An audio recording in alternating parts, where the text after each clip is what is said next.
we'll start with economics chapter 1 for standard 12, and the first chapter we are taking up is the topic money. Okay.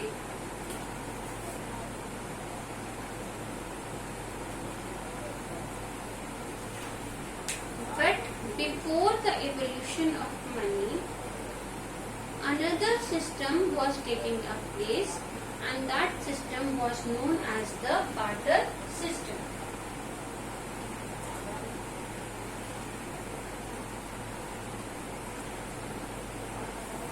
What is barter system? The exchange of goods between persons, that is exchange of goods between two or more persons is known as the barter system. An important element of the barter system was a person having rice, having a bag of rice and wanting apples, had to look for a person who has apples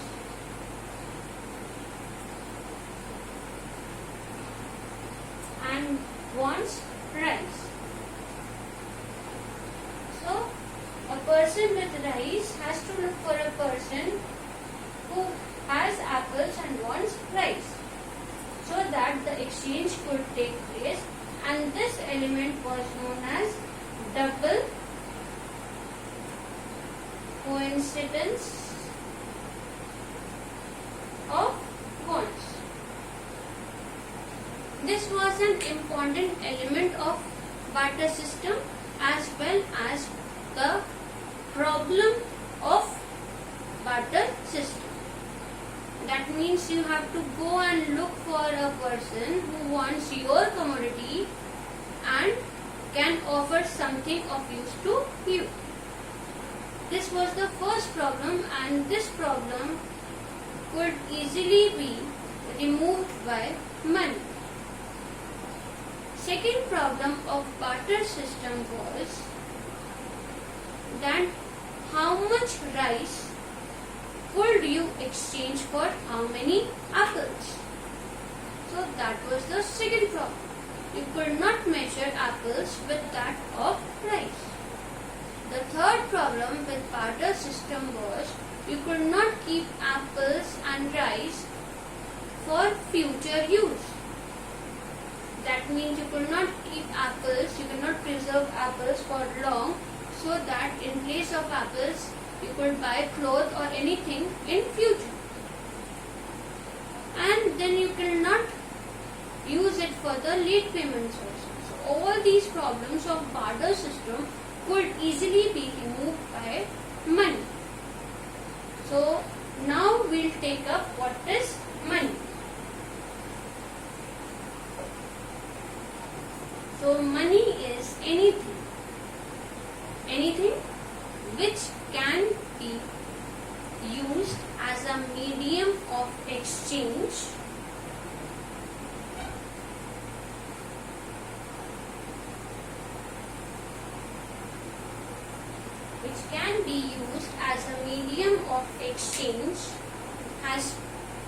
has measure of value, can be used for making deferred payments, and can be used as a store of value. So all these four functions of money define money.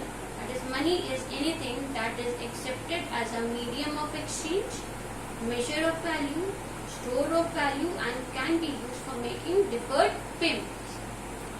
All these four functions we'll deal one by one. The first one is medium of exchange. Like we said just now, that a person who has rice and wants apples, or suppose wants mangoes, would have to look for a person who has mangoes and wants rice. So this was a big problem, finding the right person with the right commodity. This problem can be removed by money because money is a medium of exchange. What will A person do? A person will sell his rice in terms of money, and with this money he can buy mangoes. So now he does not have to look for a person having mangoes. So with money as a medium of exchange, a person can exchange his commodity for money, and with that money he can buy whatever he wishes. So that was the first feature of money, medium of exchange. Second is measure of value. In barter system, we were having problem in comparing rice with mangoes. That means how many rice with how many mangoes. Now this problem has also been removed by money, because every item, every good or service can be compared in terms of money. Like 1 quintal of rice, suppose rupees 200. 1 kg of mangoes, rupees 100. That means everything, every good can be compared in terms of money. So money has again solved the problem of barter system, that is by being as a measure of value.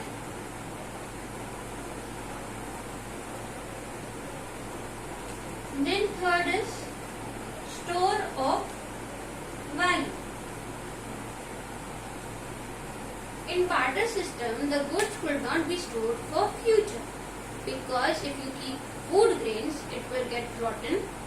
If you keep cloth, again something may happen or some insect may bite that cloth. So you will not keep any commodity except for gold and silver. But money, which includes gold and silver, can be kept for future. So store of value. When you were small, you were given a piggy bank so that you can deposit your money. When you become big, you open a bank account where you can save your money. And elderly persons, big persons, they start investing this money in financial markets. So money is the commodity which can be used for as a store of value to be used in future.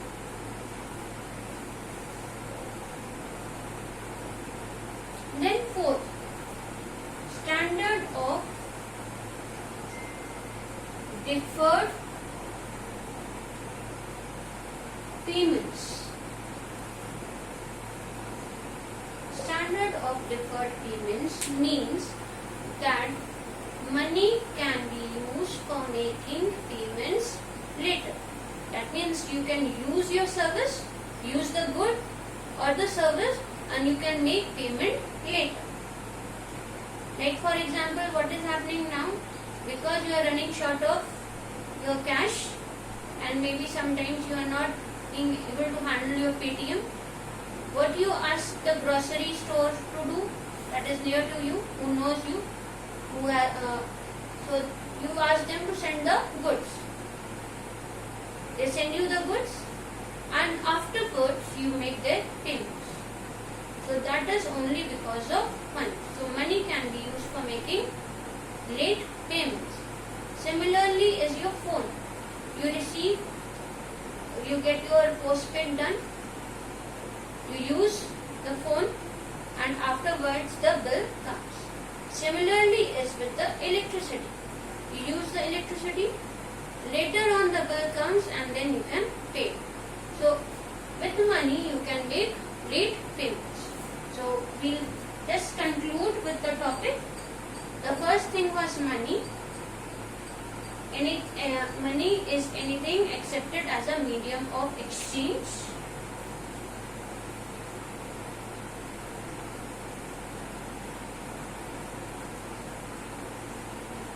Measure of value.